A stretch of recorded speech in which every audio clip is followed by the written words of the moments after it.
Hello and welcome to Qtr Time podcast in partnership with Lovell Netball. I'm Lucy G. And I'm Lucy P. And we're here to bring you all the netball goodness you never knew you needed.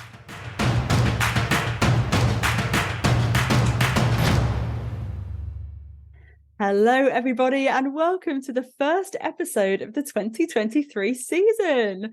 Luce, third season, can you believe it? No, I can't. It's been amazing, hasn't it? It's been a really good journey so far, loving it. Yeah, for sure. It's brilliant to be back for our third season of the podcast, and a massive thank you to everyone who supported us throughout the last 2 years. It's been amazing, all the conversations that have been had, all of your lovely comments. So yeah, big thank you. Yeah, we received such great feedback from our interview with Norma after the quad series, so definitely check that out if you haven't already. Yeah, for sure. So Luce, let's get stuck in. What have we got coming up today? Well, today we have a big juicy preview of the Netball Super League 2023 coming up for you. And we've got an extremely special guest to help us do that. It is always an absolute pleasure to welcome Tamsin Greenway back onto the pod. Welcome, Tamsin. How are you doing? Hi, guys. Thank you. Yeah, great to be back. Fab. Thanks so much for joining us, Tamsin, and taking the time to chat all things netball. We have already taken a detailed look at each team, but if you missed our signing window episode towards the end of last year, it's well worth revisiting ahead of the weekend for a reminder on all the major player movements. So on today's episode, we're going to kick off by looking at the league in general and some major talking points ahead of the upcoming season. Next, we'll take a quick scan through the teams in reverse finishing order, highlighting any key changes since the signing window closed and picking up on a few key points about each team. And finally, we'll be giving our predictions, of course, for the top four. Wow, so not much then. Tamsin, you ready? I'm ready. Let's roll. Amazing. So first up, we thought it'd be a nice idea just to get an overall picture of kind of where the league is at the moment. We know, we've chatted many times and loads of chat on social media about the professionalisation of the sport as a whole. But I think for England particularly, part of that discussion is around what the overall purpose of the Netball Super League is. Is the aim to be the best league in the world, to rival that of Suncorp Super Netball? Or is the aim to build the next generation of Vitality Roses? Is it a bit of both? What are your thoughts on kind of what the purpose of the league is? Well, look, I think firstly, it's got to be operating as the best league in the UK at the moment. So what I mean by that is have a clear purpose around that. How can we push these teams to become professional? Because if we can do that and we can get players training more and get coaches involved in the players more and get those programs operating properly, then the flip side of that is that we'll have a best system for the English Roses as well. So I think there's still question marks to go around how long the league runs for, how many teams there are in the league, all the things that I've raised before that I'm still not sure we've got to the bottom of yet. I'm hoping changes are going to be coming in the next few seasons. And again, we'll start to get that purpose back. And then I think once we've decided that, we can then look at how we rival the rest of the world and what the interest is in terms of bringing the big players over. I think actually with the Suncorp and the ANZ splitting as it did a while back, New Zealand have really found their aura again, their idea, their purpose, their identity, the way of playing. Suncorp will always be, the SSM will always be as it is. It's still that sort of razzmatazz, glitzy NBA kind of place that the players want to go to, because why wouldn't you want to live in Australia for a bit and play as well? But I think we need to find what our purpose is, and some clearer direction working with us first, then looking at the bigger picture for me will be the key. Yeah, that's really interesting. I think, when you look at the other leagues, like you say, SSN is that kind of razzmatazz and they've got thousands and thousands of fans who go to like every single game. And obviously we're not at that point yet, but, there is a clear drive and a clear ambition to become more professional. And it was part of England Netball's strategy they released a couple of years ago to have a fully professionalised league. But when you compare the two, what do you think are some of the key measures of success for our Super League? Like, we know we're not at SSN levels yet, but what are some of the key measures of success for us? Yeah, I think having a league that doesn't chop and change, so having a clear amount of numbers of teams that are going to be in it for a while. If we're not going to have relegation and promotion, which we can't do, we don't have the stability or the system to do that, then we have a bulk of teams that are going to stay in the league for a long time. I think I've done this before, where it's something like from its inception when we started, we've had over like 20-25 teams or something ridiculous like that. I mean, when you're talking about building a fan base, how difficult is that? So I think that would be the first purpose for me. Then how do we professionalize it? And if we can't do the straight away, just get loads of money and pump it into the teams, work individually with the teams on what they need to help that happen. And I think if we can get that right and that system right to start off with, the other bits then follow along. So how do we create a more general fan base across the board? How are we converting those numbers of people that play into watching the games? If it's not them, what does our new fan base look like? The regular TV and interaction, how we expose more digitally, not just looking at linear TV stuff. I think there's still loads of that we need to unpick. But I'm still kind of waiting to see the overall plan, because I think teams at the minute successfully do it on their own, and they have to, because they have to survive and they have to run a club, and they're really passionate and they have great people doing it. But I'm still not convinced we're all buying into the bigger picture yet.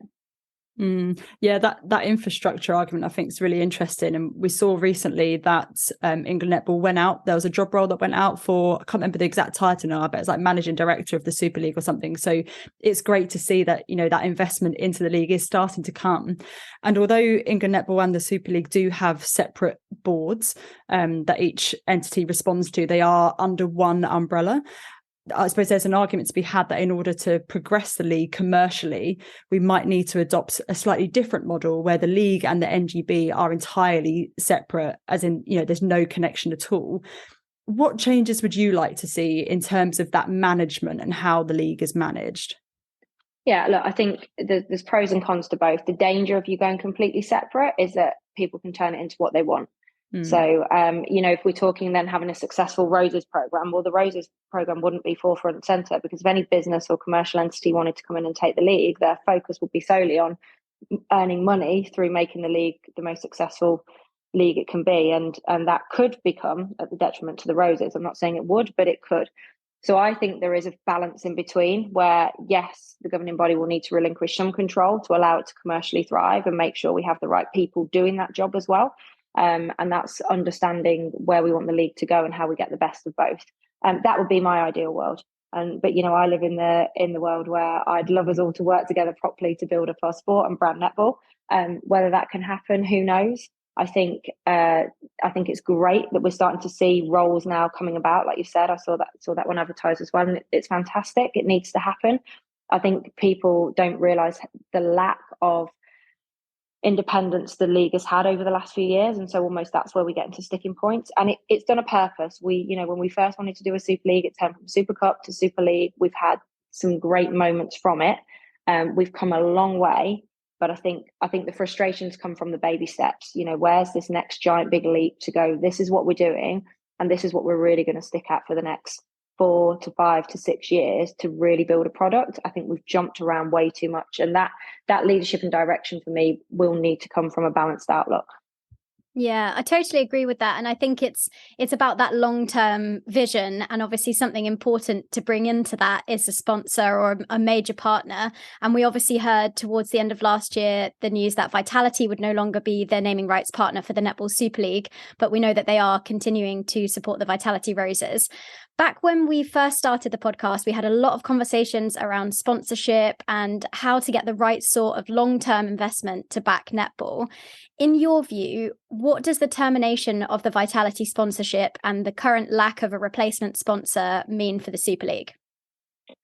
I think, again, we've got to look at that fine balance between what is the value of netball, like what do we want and what are we getting out of things. The sponsorship has to work two ways. And, you know, I don't know the ins and outs of that deal, but I also believe that we do need to value ourselves as something serious. And I've seen a lot of conversations, and there's always these same conversations. How much are people willing to pay for netball as a fan? And the same as at the top, how much are sponsors willing to pay for our sport? Like, that is the reality. So I'm hoping that was done for all the right reasons, and it wasn't the right partnership to take us forward. And it's always a risk. Of course, it's a risk. But if there is clear direction and a clear idea about what we're trying to do with the sport, then it might be a risk that's well worth taking. It'll be interesting to see what comes on board. But like I keep saying, you know, when you're doing anything commercially, the package needs to be there. So, you know, we're probably going to have to put some things in behind the scenes to show this is what we're doing, this is where we're going, and this is how we're going to get people on board. Because reality is, once again, we are still small fish, even in the female world of sport at the moment, in terms of engagement, how many people watch it. I'm not saying play it, I'm saying watch it. I'm watching women's football fly at the moment. Women's rugby internationally is doing the same, and internationally we're doing great. We sold out with Jamaica, so we are doing some really good things, but our domestic competition is not the same as some of the other female sports at the moment, and we should be worried about that.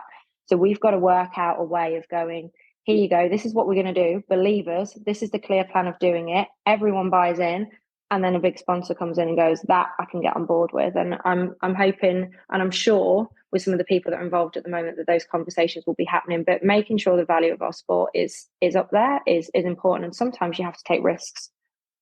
Yeah, I mean, I guess it's high risk, high reward, isn't it? That, we won't really know the result until probably a few seasons down the line. And there's always the opportunity that another sponsor could come on board. And I really like what you said about valuing the sport. And I think that's something that as women, we often tend to not do very well. And we go for jobs that are, less well paid, and we won't ask for more money. And that actually that's a massive learning curve for all of us in the netball family to take on board. And another factor is obviously the broadcasting. So Sky announced this week that in addition to the continuation of 2 YouTube games per week, the Monday night slot has been replaced with Friday night netball, which will be broadcast on Sky and YouTube. So what's your reaction on the switch from Monday to Friday night? I think once again, there's been lots of changes and challenges and jumping around over the last few seasons on what works best. And in fairness to Sky, they've been trying to work an angle. I know there was a bit of uproar about when they moved the earlier slot on the Mondays, but you have to remember, when you're trying to engage a TV audience, you have to try things as well. I think it's a positive move to bring it back to a Friday night. I think, especially when we're talking about the kind of people we want to be tuning in and watching that game, in terms of it not clashing with other sports is always going to be a factor as well. So you're never going to get a free night of sport where you can just go, this can be a netball night. But I think it's well worth trying something else. So I'm pleased with that. It's great that Sky are still wanting to work with netball and vice versa, because I don't think there's any other broadcaster that does sport quite like Sky. From an analytical point of view and actually showing the game in its purest format, they're the best at it.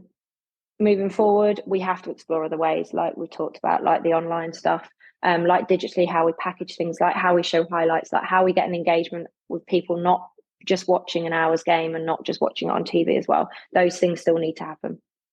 And with so many different things, that it is a little bit depressing actually when you sort of put it that way. We're like, oh, we've got to do this, we've got to do this, and we've got to think about this, and oh God, we are like quite a way off. But with all of these things to consider, like, the quality of the broadcast, I suppose the overall package, like the analysis shows and all that kind of stuff, and free to air versus subscription based. What is the priority for netball at the moment from a broadcasting perspective, in your opinion? I think again, the league has got to decide what it looks like. Like I said, no one, there's no rival to Sky on how they show a sport analytically and in its purest form. They show a game. They are the best in the business at it. Clearly we want to engage different audiences because we've not got it right. We haven't got it right as a sport as a whole. I still cannot connect the dots as to why people who play don't watch, but they don't. There's nothing to do about that. Right? I chat about it. Our netball Twitter brigade, who we all get involved with, we're a really small group. Although we're very passionate and we're very loud about things, it's small fish compared to what other major sports are dealing with. And we've got to be aware of that. So I know the frustrations are there. But I think the TV deal needs to happen. You need to be taken seriously as a sport. And by showing it on TV, it's brilliant. And I'm so pleased that Sky are with the sport. Do I think more can be done? Yes, but not in the format as simple as just shifting it all to the BBC or shifting it all to online. There is so much other things about, again, the value and the product that we're putting out there, if we genuinely want to be taken seriously. And for me, it's not quick fixes, it's longevity. So how are you building a fan base to take it along with you? And I just think we can definitely be more creative in those other ways, socially and digitally, rather than it always be this toss up between BBC, Sky, what night, what time. There's so much more to it than that. So yeah, I think bigger discussions. But for me, that has to come from the league, the direction of the league and what they want to do. Sell the vision of what you want our sport to look like, and people jump on board. That's what great leaders do. That's how you get people to buy in. Yeah, we are with you 1000%, aren't we, Luce? Yeah. And I think, but like that disconnect between the number of people who play and the number of people who watch, I find truly mind-boggling. And like even in my own club, shout out to Basingstoke Netball Club, the number of people who didn't even know that the Super League existed. Like I'm like, how is this? People are watching England though. Yeah, but then they don't know about series Super and League. Everything, but then it's not translating to the Super League. Exactly. Yeah, so it's fascinating. Definitely a much bigger conversation. That's probably an episode in itself, isn't it? So. Indeed, it is. So let's get back to the actual Super League and taking a look at our teams. We're going to look at the teams individually and preview what we can expect from them this season. So starting off with 7 Stars. Now, this is almost a completely new side with some notable additions. We've got Rebecca Airy, Gabby Marshall, Ziggy Berger. We've got New Zealand import, Grace Namana, to name but a few. There's so many. I think they've had the most changes of any team, actually. We've also got Jo Tripp coming out of retirement and in her first year as a player coach. And I think it's fair to say she's going to have a really tough job on her hands. From your experience, Tamsin, what are those kind of key factors to consider when building a team from scratch? I mean, where do you start? Look, that is no mean feat, and hats off to Jo. I speak to her in bits and pieces because one of my Scottish players has gone there, Sarah McPhail, so that's brilliant for us that's starting to happen. But it's a tough gig. Not only are you bringing together a whole group of new people, which we talked about, there's been a lot of changes. You're having to implement your own style, your way of playing with those players, totally different structures. And then, of course, you're learning how to coach in your first year properly. And I don't think anyone can quite prepare you for what that first year is like. It's not just about your on-court stuff. The off-court is huge. And when you're looking after yourself as well, in terms of being a player, all that management is key. So the people around you are really important, who your captains are, who your leaders are, how your assistant works with you. And more importantly, how simple you keep things. In your first year, you've got so much things being thrown at you. It's almost like don't run before you can walk. Start simple and be prepared to build through the season, because that way you build momentum and you can start to actually work on pockets of play and ideas and culture as you build. Because if you try and just dump it all in at once, it's just like brain explosion. Yeah, for sure. And I was quite surprised to hear that Jo was going to be doing a player coach role as opposed to just the coaching role, because she has been retired not super long, a couple of years now, but she's even, having to get herself back into that form as well. Like that's a really major part of her preparation for it. So yeah, I really hope she has that behind the scenes support to make sure that this first year isn't too difficult for her. But do you reckon we'll come on to predictions later, but do you reckon we can expect a sort of similar ladder positioning from Stars? Yeah, I think so. Look, they've got players in there that can turn a game.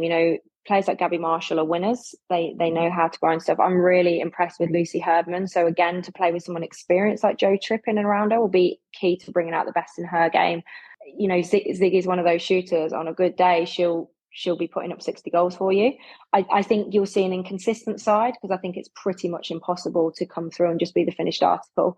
But I think there'll be a team that you need to be wary of through the season, because on any given day, they can pull that group together and they can do something a little bit special. I just don't think they'll be able to keep it up. Yeah, I would agree with you there. Definitely keen to see if they can take any scalps.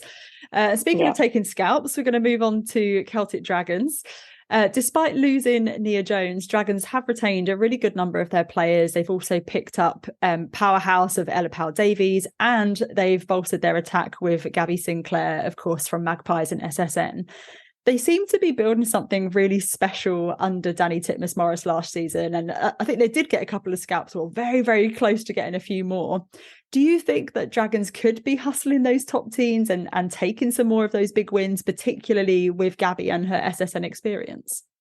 I think what will be interesting for them this year is they've got to accept that they're a target now. So they're like the sirens of the season before. So when you go out and put those performances against people and you have a home venue that is so difficult to play at, teams will not go to you now just to come with a result. They will go to beat you. And that's a totally different mindset, because you're going to be tactically gone at, you're going to be pulled apart. Even the players' mindset to that as well. And I can say this as someone who's been in the game for a long time. You go to some places just going, right, we're going to win today, just got to get out a good performance. People will be going to target them. So I'm really intrigued, and that's great for Danny as well, because I think she's a great coach, and actually for her, that's going to have her work cut out, because she's got to work through that anticipation and yeah, be one step ahead. I think what is full credit to them is how many of their players they've managed to keep together. And although Nia's a big personality, I don't think they'll lose much off the court from her in terms of that loudness and that she'll bring. I actually think it allows some of the other players to have a voice and step up. And picking up Ella Powell-Davis, huge. She will only bolster their team. And player for player, she is a better defender than Nia Jones. She's going to bring so much more to them there, again, with Shaquanda. And Gabby Sinclair, not your Radaman, but I think what she will do is she'll bring some smarts. So Danny's in a good position that this year she can build on, and that's what I'm looking for this group. If they can cement what they did last year and put that extra layer on and sort of take that hit of players coming at them, I think Dragons again will take some scalps and will be pushing. I don't think they've got it for the whole season, but I think they'll be pushing. Yeah, and I think as well, like in the midcourt, you mentioned Nia Jones's departure, but for me, I've got my eye on Hannah Layton, obviously someone you know very, very well. And if you look at the split of the court, obviously you've got the powerhouses of Sinclair, Powell-Davis, Shaquanda Green-Null, but Hannah Layton is kind of cementing that position for me as like one of the big dogs in that midcourt. So I'm super excited to see how she goes. Well, exactly. And this gives her an opportunity to thrive, right? Because when you have big personalities in that group and players that are going to play every week, so Nia Jones was always going to play wing defence. So Hannah didn't have that sort of crossover role. She's a really good wing defence, trust me. We let her play against Thunder, against Nat Metcalf this weekend. She did, it was a great lesson for her. It was a great understanding. She's getting better at bringing the ball through the court. You have to remember last season was her first year playing really in Super League, playing at centre, which she'd never really played. And then she only ended up having half the season because she took an injury. So yeah, players like her are going to keep getting better. I think every team have to be wary of Dragons this year and will have to go out to beat them. So it's more how they manage that. Yeah, no, I totally agree. I think that you'll have to see from the top teams that they can be consistent against some of these more tricky teams, like kind of lower down the table, or we expect them to be lower down the table. And we mentioned Ella Powell-Davis there, who's obviously come from Wasps, and it would be remiss of us not to give a mention to the situation with Wasps Netball. It was so unfortunate that a resolution to the financial difficulties couldn't be found, and obviously the club are now unable to compete in 2023. However, it was great to see so many of the other players signed at other Netball Super League franchises. What's your take on the Wasps saga? And in some ways, while we wish it hadn't happened in this way at the last minute, leaving players out of contract, etc., does going back down to 10 teams benefit the league? Yeah, look, I think less teams is always going to benefit the league at this point in time. However, did I want it to be Wasps? Did I want it to be in the manner that happened? Absolutely not. The sad thing about the Wasps situation was that it linked with a rugby team. It was the natural progression for teams like rugby and other sports like Rhinos, Rugby League, to take on netball teams and grow their fan base and become this joint performance club basis. Personally for me, it was huge because I put my life and soul into building that club, and we had great success there. What netball has to do, and this is what I was saying before, is this is why I was saying that the league and its direction, how it works together, has to be huge, because it cannot be a reliance on other things, because professional sport is this fickle at the moment, sadly. Like, there is a lot of people under a lot of financial stress and strain, and so we have to be able to operate as a unit solely and use those other teams to our advantage, rather than it just being about them. And I think lessons will be learned. England netball, everybody was in a position that they've never ever been in before, and one that came completely out of the blue. So I think they've gone through it. They've done the best they can. The players have been picked up, and fingers crossed, we'll never be in that situation again. Yeah, and hats off to England netball for the way that they rescued the pathway as well, because I think that would have been devastating for those younger athletes who, to just have nowhere to go. So for them to be able to take that on, I think was fantastic. And moving on to Strathclyde Sirens, obviously another team close to your heart, with a good number of your Scottish Thistles included in the side again this year. After a fantastic season in 2021, I think it's probably fair to say they didn't quite match that or live up to that expectation for 2022. And now they've unfortunately lost Gia Abernethy to retirement and Taylor McKevitt to Manchester Thunder. So what do you think Sirens are going to need to focus their attention on if they want to repeat their 2021 or exceed their 2021 success this season? I think they've been smart in recruitment. Bringing Stella Oyella into that attack end has been key for them, because I think people forget, like, you talk about my link. I think I've got 6 Thistles players in that group, so it's only really half of the group, but it's a young shooting end. You know, Emma Barry, Bethangun, Goodwin, Neve McCall, they're all young, really exciting shooters, but it's having that person to bounce off. And for the first few years when Sirens began, they were always bringing in a big name shooter. And actually, for the last couple of years now, they've started to look at that group and they're really building. So I think Stella will bring key composure and something a bit different to that end. So I think she'll be good for them. The midcourt is always going to be the area they need to keep building on. Losing Taylor, I think Taylor was just starting to really come into her own. And what she did is she moved to Sirens to get game time. It was really smart. She is now playing great netball, has got her opportunity back at Thunder. And you know, that's a dream to be back there with those guys. So I think mid-court is going to be their area to work on, because your ends can only do so much. I think Beth Dix getting a captaincy role in there, and with losing Gia, this is her time to shine as well. I know she's been knocking on that England door and sort of putting her hand up. So opportunity for her to do that. And Abby Robson, for me, in that centre position, I want to see her this year really, really take that on. And show us the promise she's been showing as a youngster. But I think it's going to take them some time to settle in that midcourt across the season. Yeah, for sure. And obviously the defensive end is that really slick, well-oiled machine. So we don't need to say any more about them. They're smashing it already. So Surrey Storm then, another team that you know very well. I think most people looked at Storm's recruitment in the off-season and thought, wow, like holy moly. Arguably one of the strongest sides in the league on paper. You've obviously got Praskovia Peace up one end, you've got Layla Guskiff at the other, Amy Flanagan now back in the middle, you've got Mel Mansfield on the coaching bench, and we've just heard that Hannah Knights is coming back in as an injury replacement for Charlie Curtis as well. The signs are looking pretty positive for Storm to get back into the top 4, particularly given how strong their preseason games have gone as well. I think they've won every single one by about 20 plus goals. However, we know it's not always easy to bring a team of superstars together and to make them gel and play cohesively and consistently. What do you make of Storm's journey in the past sort of 5 or 6 seasons? Well, I think it's been a strange one, because I know there's been a lot of chat about recruitment. I think they've tried a lot of things, haven't they, in the last few seasons in terms of shooters. Like getting Peace last year was huge. And they've been needing that target shooter. I think defensively, that's where they needed to strengthen. And, you know, Layla moved back to London. She needed to go to a team. Picking up Layla is massive for them because the experience and exposure she's going to bring back into that line. And then, of course, Sophie Drakeford-Lewis is only going to bolster. So, honestly, it's theirs to lose this season. And I say that because Layla's going to win your ball. And Amy Flanagan is going to win your ball. Amy Flanagan, one of the most underrated players in England we've ever had. Like, how she's never got a cap is unreal. Mainly because she probably doesn't want one. Well, that's how she used to be. She might have changed her mind now. I'll have to have a chat with her. But she, you know, she's incredible. So that line is going to be mad. And it's basically whether people can stop the feed. Like, that is what you're going to have to break down. So it's definitely theirs to lose this season. They've got the right mix of experience for me, quality players. It'll be interesting to see, because they're not a young group, if they sprinkle anybody in there, because it's whether it's going to be a one-hit wonder or whether this is a group that's going to continue on. But, you know, sometimes you only need a one-hit wonder to win the league. So I think the biggest problem for them is everyone will be gunning for them. Everyone, because they'll be the team that everyone wants to beat. Yeah, for sure. Yeah, and I think another team on paper that's kind of almost got that threatening look about them as well as possibly Leeds Rhinos.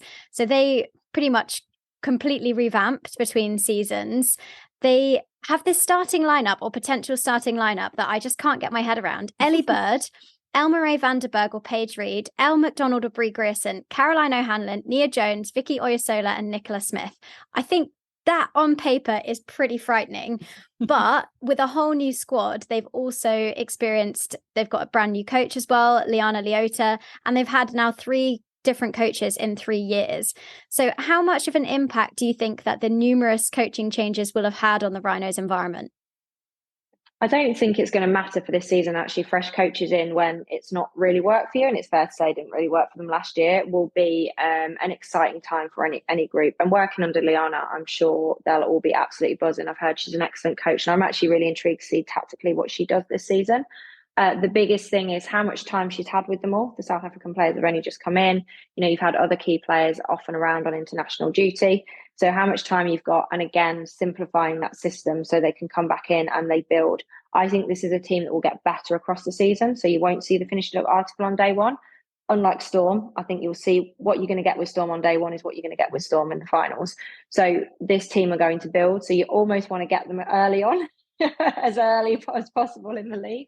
And I'm going to be intrigued how that squad's managed. It's your first time head coaching that group properly. Lots of different players from lots of different cultures, from lots of different personalities. How do you keep a group happy is just as important as how they perform on court. So I'll be intrigued in that as well. And whether they've got a plan B. They're a very big shooting circle, which is mega right. But teams also, when you've only got one plan, work you out. So I think they've got their work cut out, but do not underestimate Rhinos. And by the time finals comes around, you want to put them to bed, because I think they're going to be good by that time. Yeah, I'm wondering if we might see a little bit of, how it was in the first year with Rhinos, when they kind of just surprised everyone and really took the game by storm. I think they might come out stronger than you. I mean, I don't know why I'm questioning Tamsin. You're obviously the guru of netball, but as in, I think with that team, there might be a sense that other teams don't know what's coming at them, and so they can maybe get the one up on people early doors. I don't know. We'll have to wait and see. What do you think, Luce? Yeah, I don't know. I'm probably going to side slightly more with Tamsin on this one, but like the thing for me, the question I have is, like you mentioned, Tamsin, around Liana Leota. I think I wonder whether there's going to be additional expectation on her, given her personal playing credentials, her coaching within the Roses setup. I wonder whether there's going to be more put on her shoulders, and therefore that expectation to come out really hard, but whether they actually will be able to or not, I don't know. We're going to take a short break now, and then we'll be back very soon with the rest of our team analysis.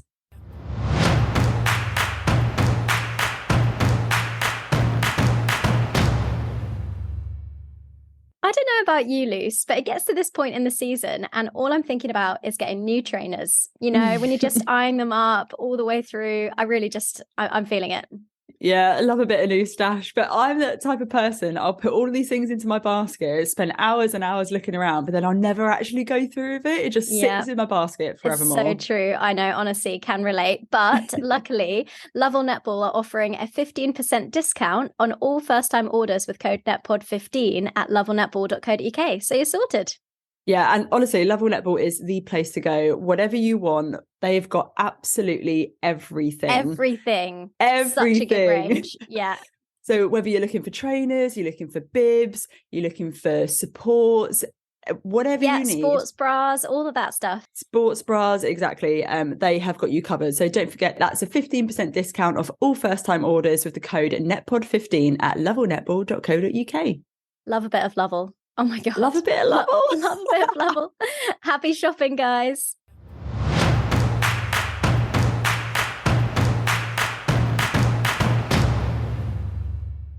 Okay, so next up is Saracens Mavericks, another team you know quite well. You're just in and amongst it all, Tamsin.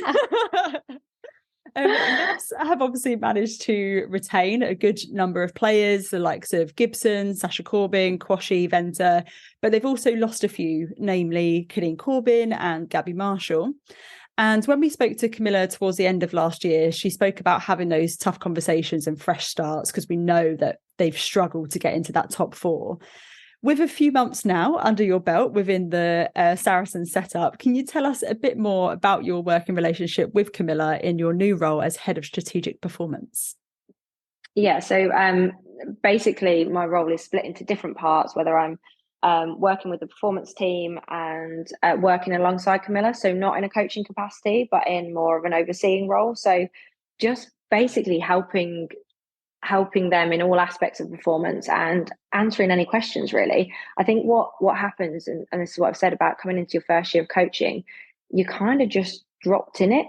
Like you're just there, and you know, even when you get experience of being an assistant and being around, no one kind of gets how tough the head coach and how lonely it can be sometimes, and certain things you just unexpected, and certain things you haven't necessarily planned for, and it can all catch up on you really, really quickly. So one of the things Camilla and I meet regularly. We chat. It's very much her team, her way, her style, but we talk about the direction of the club, and like you talked about the team there. You know, the reality is that team needed shaking up. It's not made top four. So what do you keep doing the same thing? I think I said it was like 2016 since it last made top four. And when you've looked at the squad every year, they were the team that you looked at and went, yeah, they'll make top four. Mm-hmm. And then they never did. So at what point do you just go, pull the Band-Aid off, like, this is not working, we got to do something else. And that's been really exciting. It is a fresh team, you know, key people in certain positions. So Kira Rothwell coming into that goal attack role, getting her an opportunity to stand up and deliver. Like, it's really exciting. Raz Quashie will be back in the mix at some point. You know, she won't be ready for the start of the season, but she'll get back in that team for the end of the season. So there's some really exciting prospects from that. But for Camilla's role, it's more than just this group this season. It's for her becoming a long-term Super League coach, and what does that look like as well. So the camp is good. They are happy. They're doing well. They've had plenty of pre-season stuff. They haven't had much of the group together for lots of different reasons, for injuries and internationals. But again, Mavericks will be a team that grows across the season. And hopefully, if I'm doing my job right, over the next few, because, you know, winning doesn't, you look at any of these teams that have got mad success, it hasn't just happened overnight. There's been a long building process in there. That's what happens with performance sport. And that's what will be quite intriguing for Mavericks.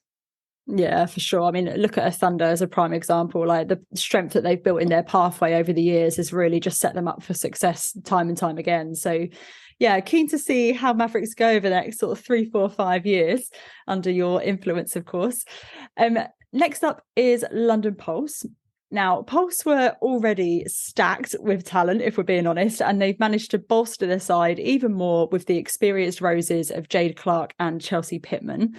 I think the real question for Sam Bird is what she's going to do with the enormous amount of talent in this squad. You know, you look at the likes of Liv Cheen, who's had outstanding international series under her belt now. All signs, similar to Storm, all signs are looking really good for Pulse to be in that top four, if not the final. How does it differ in terms of mentality when you go from being the hunter, being the ones who are chasing those top spots, to now being the hunted? Oh, again, it's huge, and you kind of have to learn on the job, because, you know, the young players only get that experience and exposure by being out there and understanding that they are a target, and that, you know, there are certain players around the league that would be looking. So, for example, a Beth Cobden and Nat Panagari, you know, you look at an Alicia Scholes and Ellie Ratu, and they should be going, I'm going to own you this week because I'm 5-10 years down the line and I'm still an England player and this is what I want to do. So people are coming at you in different ways, and that's really good. It's what they need, but it's also hard. I think it's been smart bringing in experience, because the exciting young talent, you either have to give them time to build together and accept that there's going to be some slip-ups along the way, or you bolster them so they've got some of that experience around. The biggest thing for me, again, is how you keep that group happy, because you've got a hell of a lot of young players that got exposure last year that want to play. And at some point, if they're not playing, what happens next? And so it becomes a really, really fine line, a bit like the Storm thing. So they haven't got many youngsters in there. They've got all this experience in there, which is fine because they're all at different stages of their career. You know, Hannah Knights is not expecting to play 60 minutes every week. That's not what she's there for now. But Alicia Scholes will want to, and Ellie Ratu will want to. So I think for that, management off the court would be huge. I think what they did well last year is everybody was on the same page. So they come on and have immediate impact, which I think was brilliant. I think when you have someone like Fumi in the side, you're always going to win ball. So just really depends how much Chelsea is able to control that attack end, and more importantly, where they play Jade as well. Because if they do that and Liv Sheen is playing how she's played off the back of Quad Series, they should be in top four easily and should be pushing for that final this year.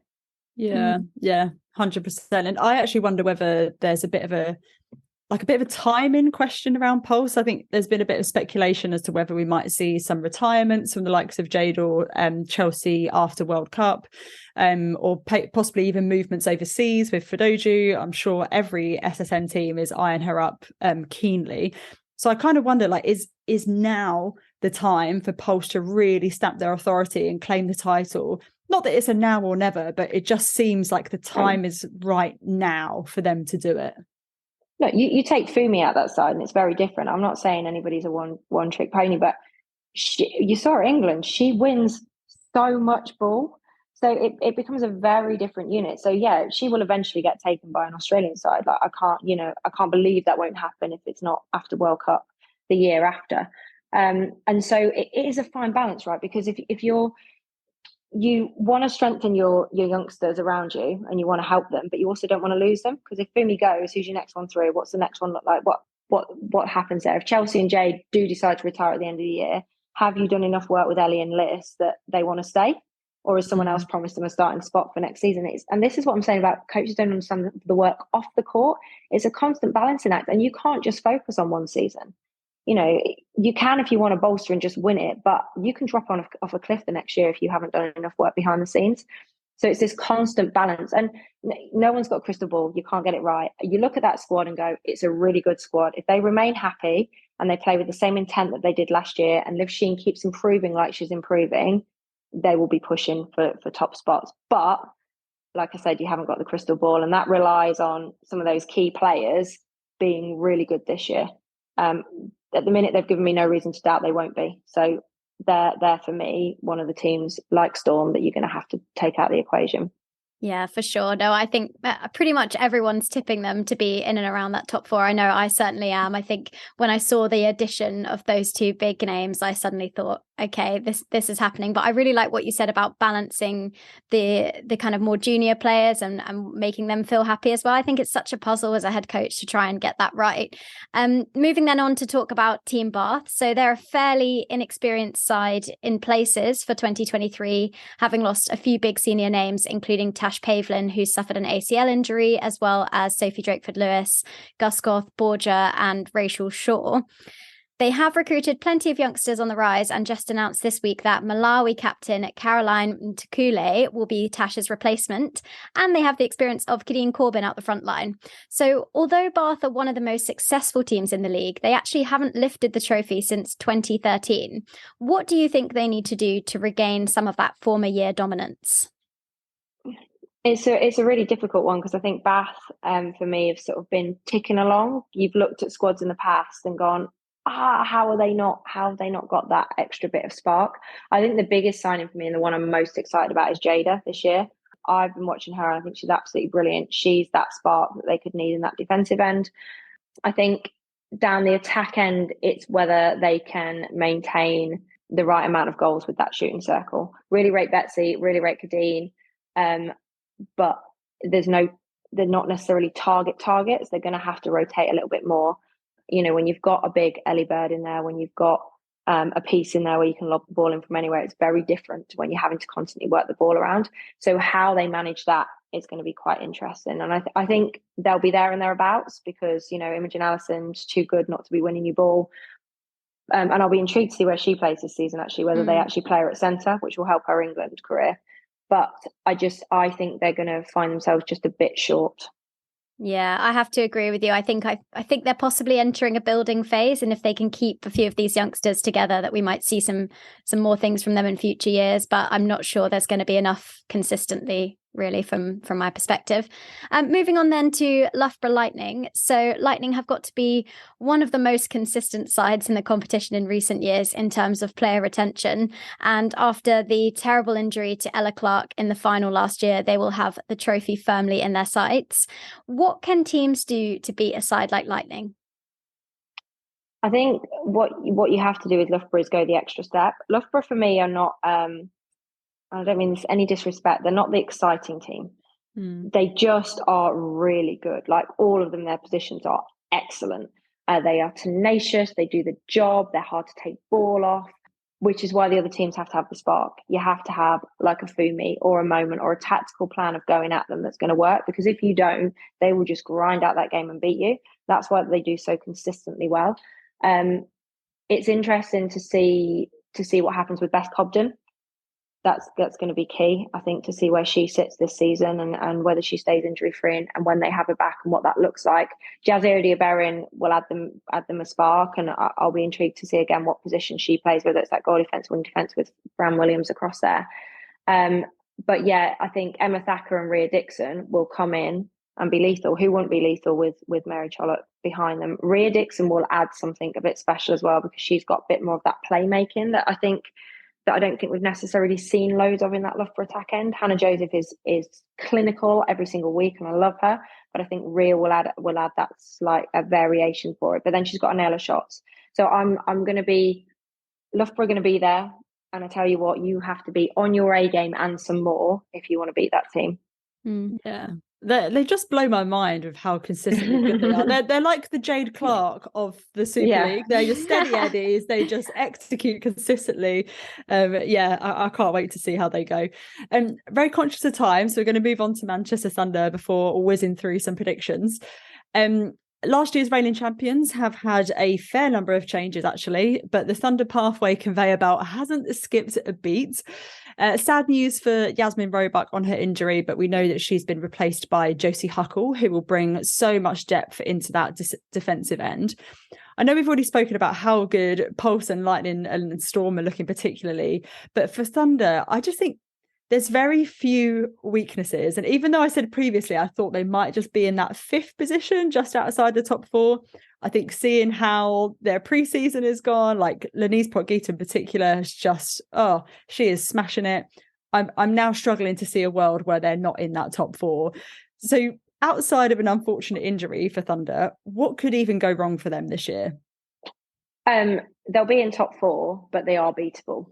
And I think that's the thing that everyone has to take from. So last season they became untouchable. They were so good, and you couldn't stop one player because someone else would step up, and especially down that attack end. So they were just lethal. This year you have got areas where you can get stuck into them, but do not underestimate this Thunder team will be in the top 4, and if you give them the opportunity, they will be in the final. I think their mid-court is probably going to be their area where they're going to have to learn on the job. And that sounds ridiculous when you say Iona Christie and Amy Carter and Taylor McKevitt. But the reality is, if Nat swings across a bit, or even she comes into those mix, those 3 will have to play consistently well at that level across the season. And they've all come from different places. So Amy Carter back from injury, Taylor coming in from Sirens, which was a different role, and Iona coming in from Wasps, which again was a different role. So that this is like no exceptions. Those 3 have to perform every single week because you're in a top 4 team now, and top 4 teams, you can't go like this. So that for me, I'm excited to see how they came. I saw them pre-season at the weekend. They were brilliant. Taylor is just like looking lethal. I love Iona, and I'm a big fan of Amy Carter as well. So I think they've got the right mix of experience and exposure that they're going to do. And yeah, you're going to have to play very well to beat them, put it that way. Yeah, I'm definitely eating my words now about my previous prediction. Never go too early. That's the problem. This is what preseason was for. That was based on what we saw on paper, but we've seen some runouts now. So, I'm open-minded enough to change my mind. But I think as well, it'll be interesting to see the impact of missing Tracy Neville from the coaching bench, who's obviously gone over to Thunderbirds. So, yeah, we'll have to wait and see. But very, very conscious of time. So, Tamsin, we're going to put you on the spot and ask you for your top 4 predictions, please, including who's going to be in the final.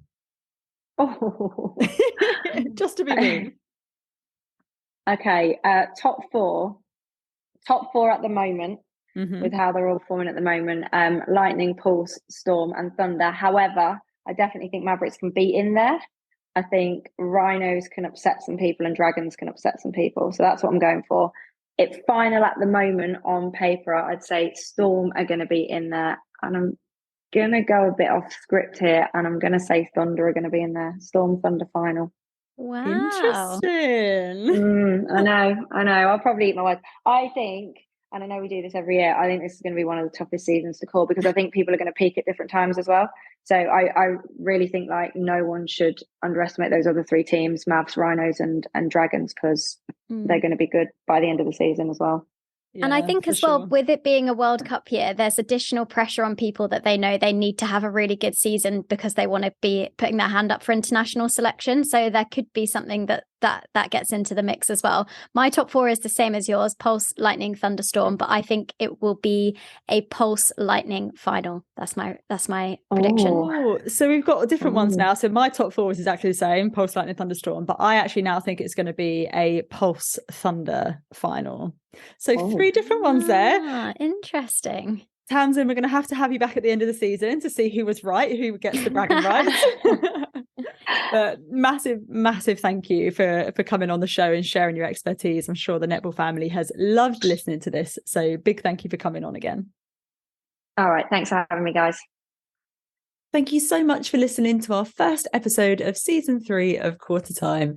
We honestly can't wait to bring you more netball chat and a wrap up of the Netball Super League 2023 season opener next week. Make sure you subscribe to the podcast and follow us on social media at Qtr Time Pod for the latest netball updates. Get involved in the conversation online by letting us know what you thought of the matches this weekend and which players have stood out for you. We'd also really appreciate it if you could just take a moment to rate and review, as it helps other people to find the podcast.